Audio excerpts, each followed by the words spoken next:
And tell me something that white people aren't ready to hear. There are no white people. Race is not a real thing, at least not biologically. Look, this is Europe. It's where they make the white people. It's also, incidentally, where they made the modern idea of race in the first place. White people are not Caucasian. Let's talk about it. So for like a long time, I've always heard that white people came from the Caucasus Mountains. So I looked up the Caucasus Mountains because I wanted to know where it was, what was going on over there. You know, I was doing my research. So upon research, I figured out very quickly that Caucasian people and white people are two very different ethnicities. This is my first time having an argument with my ancestors. It's not an argument, but it's a point where I don't know, I'm battling the issues of the spirit and just what I'm used to. White people, where do you come from? You know, my ancestors say something which I don't know if I'm refusing to believe or it's a shock or whatever. Please, those of you white people who do mediums, who speak to your ancestors, could you ask your ancestors where you come from? Because for sure you were not there during creation.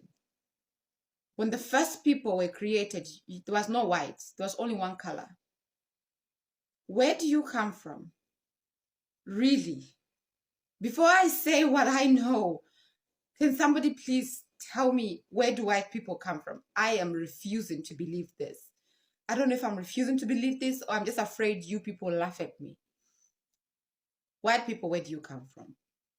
Hi guys, welcome back to our channel. In case you're new here, my name is Maren. And I'm Maureen. Right. So in today's episode, you're going to be talking about, or rather, we are going to be asking a very important question. Where do white people originally come from, right? This is something that at some point in your life, if you've been awakened or if you've gone through some sort of awakening, you tend to ask yourself, right? Because when you think about a melanated person, you kind of have an idea of where... Or a straight answer of where the melanated community comes from. Right, but a white person is so unique in the sense that they're different even when you look at their skin and their hair, which gets you to ask yourself, where are they really coming from? Right, in today's episode, a lot of our speakers are going to be dropping around their theories, right? Because there are those people who choose to look at it from a biblical point of view, and others choose to look at it from a scientist point of view, while others choose to look at it from an evolutionary point of view. Right, and also another one that has been brought into the mixture, which I didn't know of, was the story of Yakub. I don't know if you guys have heard about a certain figure called Yakub. That one is a belief from the Islam community, right? But guys, what are we talking about? Let's watch what we prepared for you and then we come back and talk about it. But you can let us know your thoughts and opinion in the comment section. Also consider subscribing if it's your first time here. Right, let's watch and then we come back. Because plants were born to be green, humans were born to be black. That's science. That's not personal. You see, although a lot of folk, you may not like what I'm about to say, but this happens in nature all the time. We've seen it happen with gorillas. We've seen it happen with peacocks. We've seen it happen with roaches. We've seen it happen with plants. And that is that when you lose that nutrient, the ability to process melanin, you become albinoid. You become deficient in that nutrient. The process of producing that molecule we call melanin. When you become deficient in that, nature demands that you make up for it somehow. And the way it helped the Africans survive in that ice age for thousands of years was to depigment the skin. But in so doing, they also took away a lot of the melanin content within, known as eumelanin, which became in them what we call pheomelanin. And so they come back down across, but they only mate with themselves. So what's happening now is that a mutant is commingling with a mutant, which is taking the product further and further away from the archetype of humanity. I'm not speaking in terms of superior and inferior. That's not the science of this. That's the emotion. The science of it basically drops the dominant gene and the recessive gene. And everything that black folk have is dominant. Complexion of skin, pigmentation of skin, pigmentation of eyes, curly hair. The body is melanated. It has a certain morphology or structure. That is how the Creator said, this is what I want the human family to look like, and that's how they'll survive on this earth. But no one took into account Africans going into an area that is going to be hit with an ice age. Yakub. Have you ever heard of the story of Yakub, the mad scientist who, according to the Nation of Islam, actually created white people? Yeah, I know, sounds like something straight out of a comic book or a sci-fi movie, but for real, this is a central belief in the Nation of Islam theology. So here's the breakdown. Yakub, sometimes known as the Big Hit Scientist, was supposedly born around 6,600 years ago on the island of Patmos. That's right, the same island from the Bible's book of Revelation. And this guy wasn't your average kid. Legend has it that Yakub had a gigantic head and an even bigger brain, bursting with genius level intelligence. He was so brilliant, they say that by age 18, he'd already mastered every branch of science. But Yakub had a bit of a dark streak. He wasn't content with just being a prodigy. Nope. Yakub had ambitions that were pretty hardcore. He wanted to create a new rebellious race of people.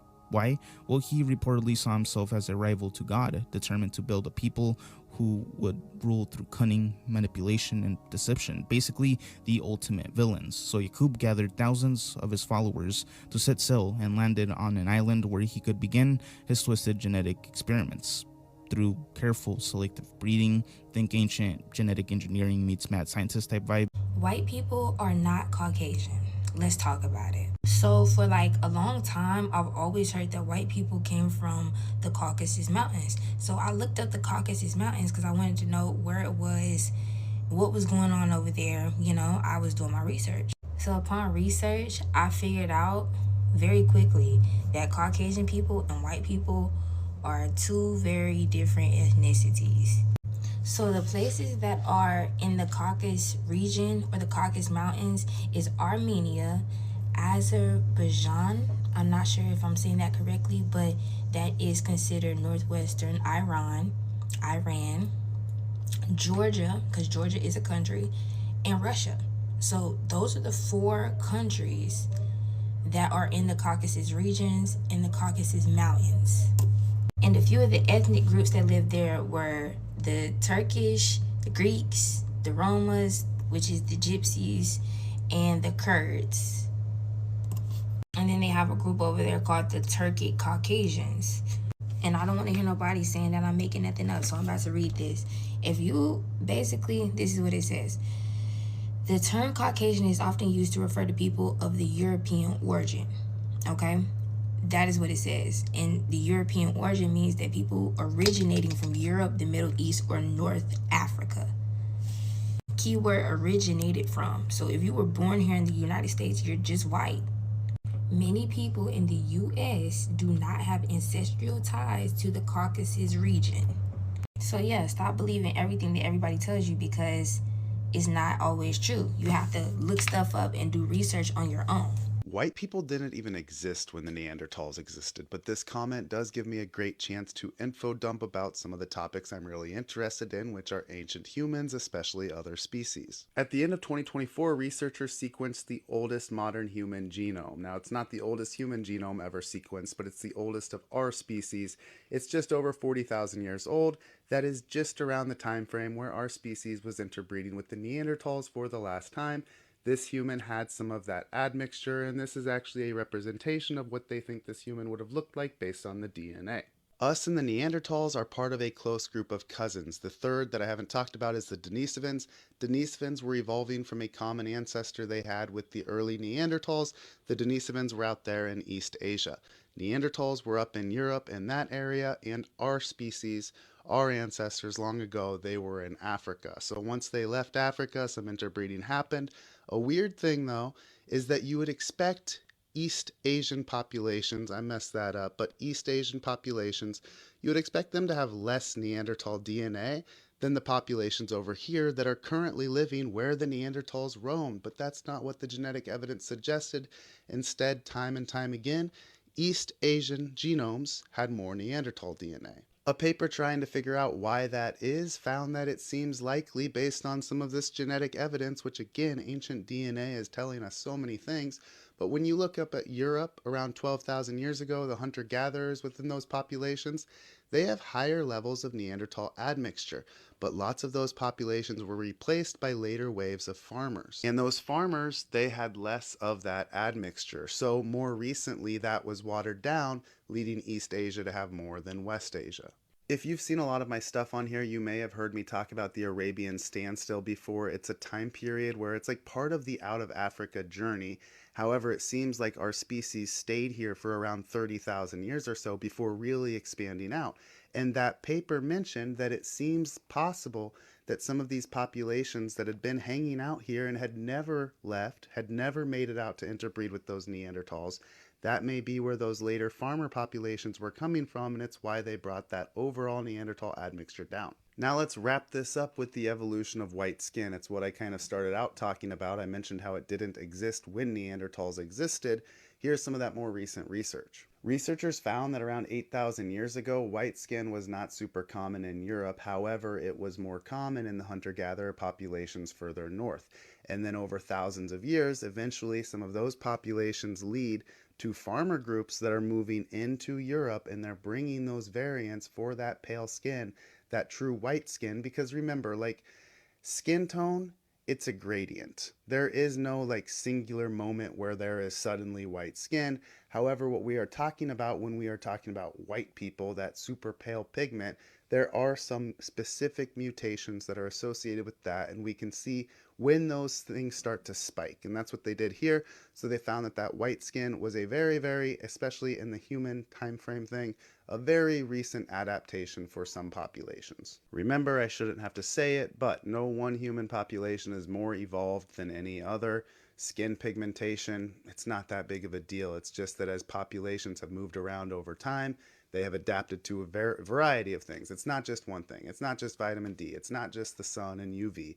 There are lots of different things. If you want to read about that complexity, I would highly recommend this source.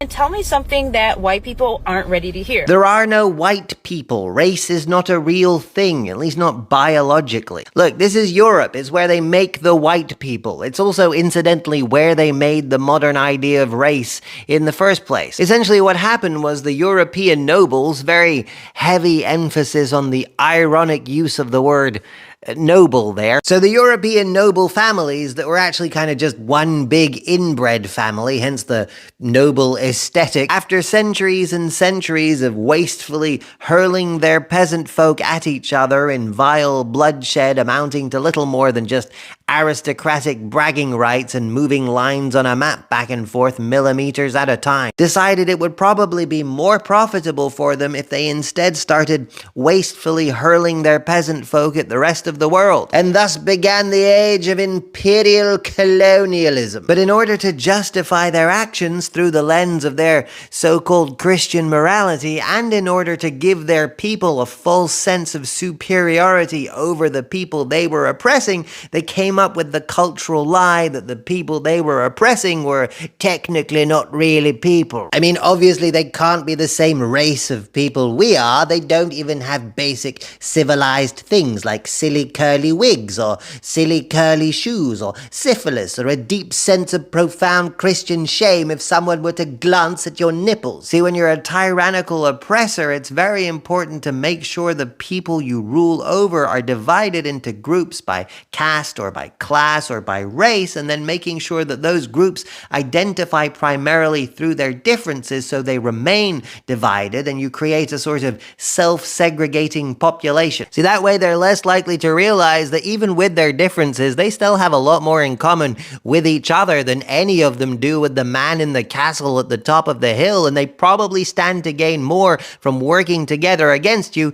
than continuing to participate in your silly charade. Broadly speaking, skin color color and other racial traits are environmental. So the further from the equator your ancestors migrated, the paler your skin will be because you needed paler skin to get more vitamin D from the sunlight. The thing is, just like how the environment changes gradually as you progress from south to north, so do the features. The change is gradual. Drawing an arbitrary line and saying this is where black ends and brown begins, and here's where brown ends and white begins, makes no sense. Now, the modern consequences of race are very real and shouldn't be ignored, but when we talk about them, it do us well to remember that this was always a concept created to divide people in order to establish power over them in the first place. And if you are white, he is your father.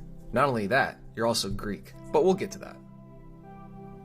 Yakub, as we know him, first appeared in the writings of Wallace Fard Muhammad, the founder of the Nation of Islam, simplified as the NOI, or NOI, which is an offshoot of mainstream Islam with a focus on black nationalism, and was expanded upon by his successor Elijah Muhammad, most specifically in his chapter Making of Devil in his 1965 book Message to the Black Man in America, which outlines the role of Yakub in making the white devil race.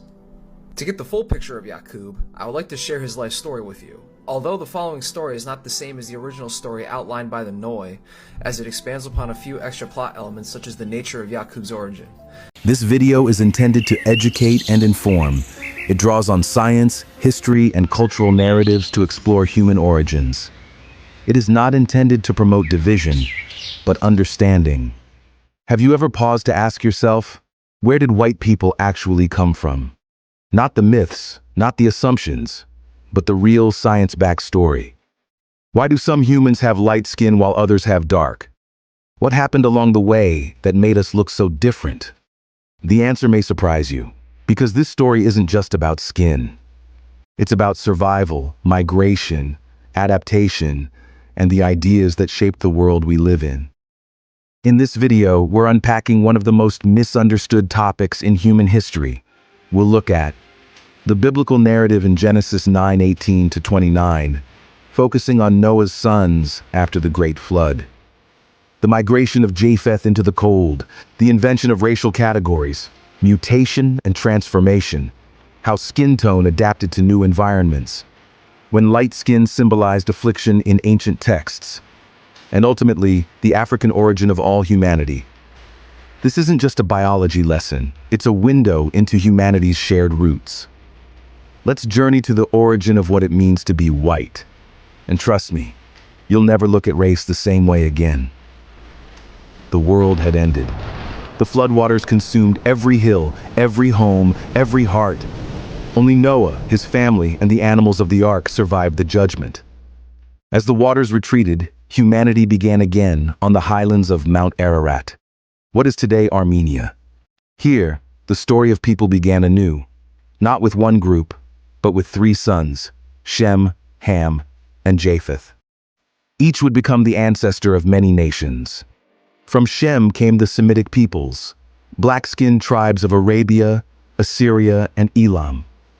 From Ham came the great African civilizations, Cushites, Egyptians, Canaanites, and early Dravidian peoples. Ham's descendants pioneered pyramids, developed writing, and charted the stars long before Europe saw its first wheel. Japheth, the youngest, migrated northward, into colder, less forgiving lands beyond the Caucasus Mountains. At this stage, there were no white people. There were only humans, brown, black, and bronze. Skin tone held no social meaning. Names like Moors, Cushites, and Phoenicians referred to culture and geography, not color. But as time passed, dispersion gave rise to distinction. Japheth's descendants entered unfamiliar colder regions, through the Caucasus, into the forests of Europe and the steppes of the north. These were the Japhites, Thracians, Gauls, Scythians, and early Greeks. They would become the ancestors of the Celts, Saxons, Franks, and others who shaped Western Europe. But they didn't emerge as white. Centuries of exposure to less sunlight triggered a genetic adaptation. Skin gradually lightened to produce more vitamin D. Features changed to suit climate. This was not about superiority, it was survival. A biological response to environmental pressures. Even in early Europe, Memories remained of the darker-skinned peoples they descended from. Civilization came not from within, but from contact with the South. Phoenicians brought writing. Moors brought mathematics. Africans shared knowledge of architecture and medicine. Yet Europe remained quiet, tribal, fragmented, until it reawakened. It wasn't until the Enlightenment, ironically an age of reason, that race as we know it was invented. In the 18th century, German scientist Johann Blumenbach classified humanity into 5 races: Caucasian, Mongoloid, Malayan, Ethiopian, and American. He placed Caucasians, the light-skinned people of Europe, at the top. And with this categorization, the world was reshaped. People were no longer just defined by land or language, but by skin. Whiteness became idealized. Blackness became marginalized. This wasn't science. It was ideology dressed in science. A justification for colonization, slavery, and exclusion. A myth shaped by power structures and reinforced through repetition. It spread globally. Institutions enforced it. And its legacy echoes to this day. Race became a tool. Skin became a system. And color became the lens through which humanity was ranked. The further from blackness, the closer to so-called purity in the Western imagination. But the truth never changed. Modern genetics confirms skin color is an adaptation. Mutations in genes like SLC24A5 and MC1R affected melanin production. This wasn't evolution towards something better. It was a survival response to different geography. We see traces of this in blonde Aboriginals of Australia and in albino Africans with pale skin and African features. Genetics proves appearance is fluid. Ancestry runs deeper than tone. Whiteness, then, is not a race. It's a regional adaptation. It was not a divine trait, but a result of isolation, climate, and necessity. But once this adaptation was rebranded as superior, history was rewritten. Ancient black civilizations were erased from textbooks. Egyptian statues were defaced. Dark-skinned rulers and thinkers were replaced by lighter depictions. Even scripture has clues that challenge our modern assumptions. In the book of Exodus, Moses puts his hand in his cloak. When he pulls it out, it is white as snow, a sign of disease. It then returns to normal, a temporary affliction, not a reward.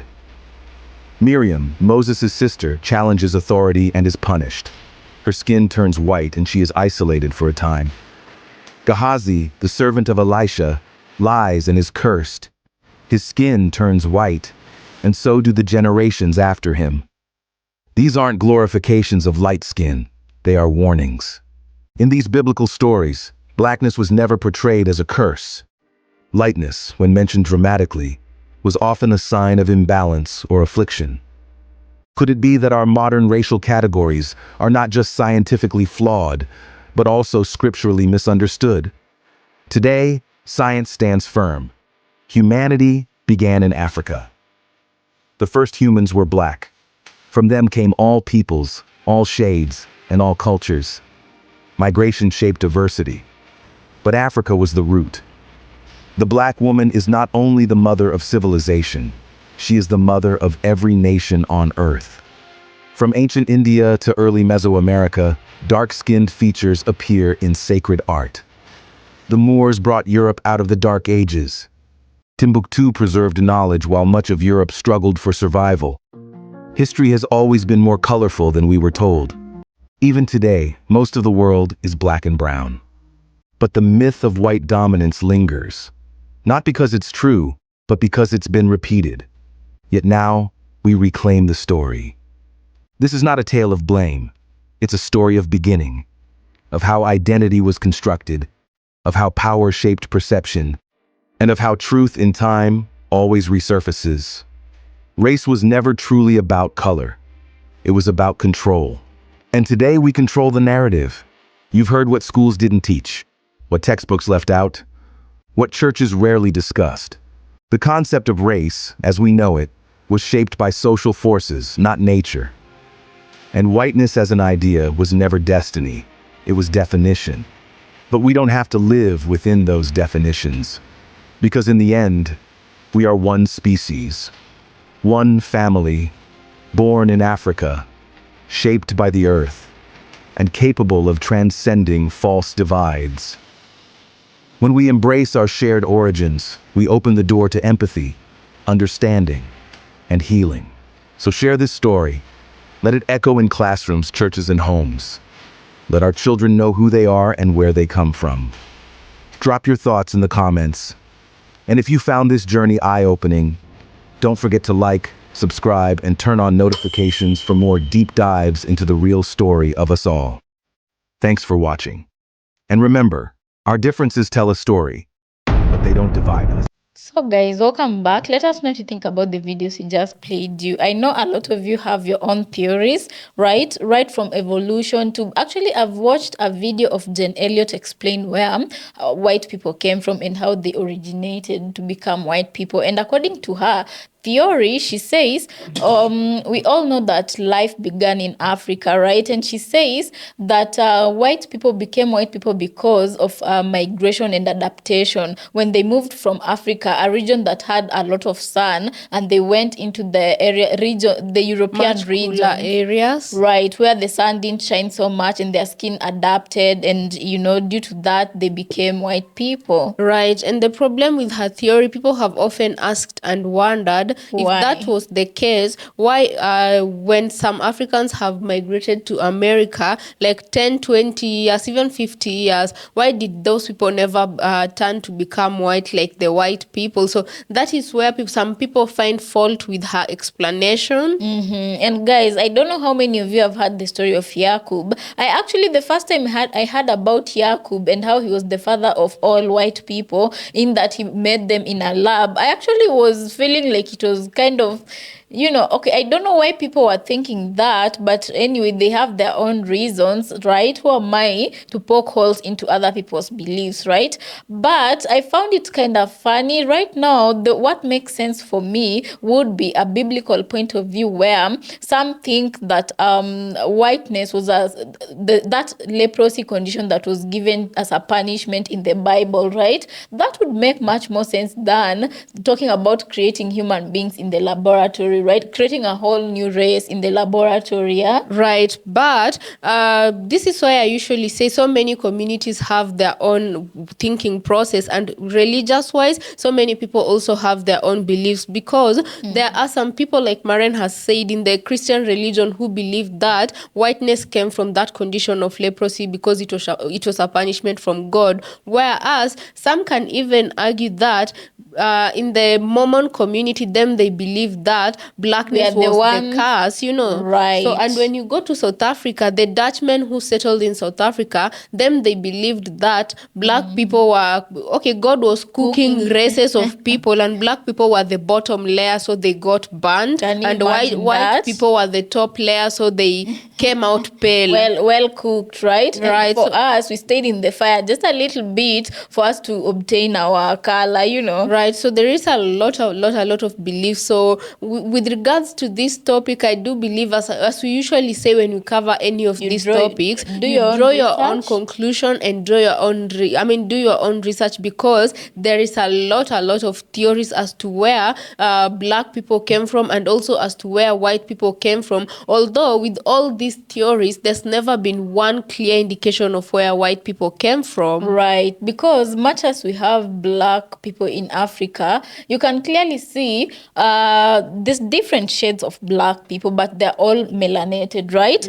And you look at white people, they're very, very unique, and they're very, very different. And so that I could see why people are getting confused about this. And I would say, for people who like getting themselves into other people's history, writing history, and they like keeping their noses in other people's business, they need to be able to answer this for us, because they should be knowing their history, and they should be knowing it clearly. Because do you guys remember a point where white scientists would say where us black people originated from, and how they would call us?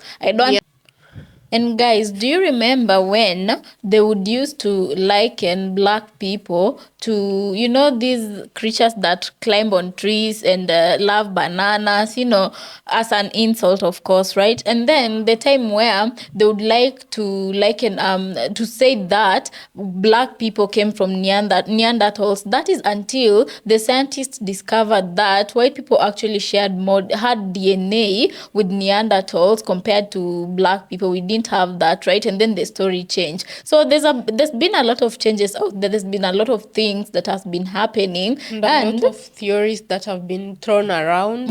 And so people ask themselves why the white race and the black race, people are so different, totally different, and not just in behavior, not just in the outward appearance, even in soul. Like you can see the soul of a black person and the soul of a white person, they are totally different, right? There are people who've been having... Not so much, but for the most part, a lot of black people are usually likened to having compassion compared to the amount of white people. Right, but we don't mean anything by it, just what has been said out there, right? And some people even have said that, people have talked of theories where Neanderthals had relations with fallen angels, and that is how white people came into existence, you know. So I don't know what is what out there, because the more you research, the more you find out about a lot of theories that are out there. So I think in that instance, we are going to encourage you to do your own research, and some things maybe don't have an answer. Do you believe so? I believe there's an answer out there. We just haven't found the right one, because right now everybody has an answer they believe in. Yeah, so guys, let us know what you think about this episode down in the comment section. Also consider subscribing if you're new to our channel, and we'll see you on our next episode.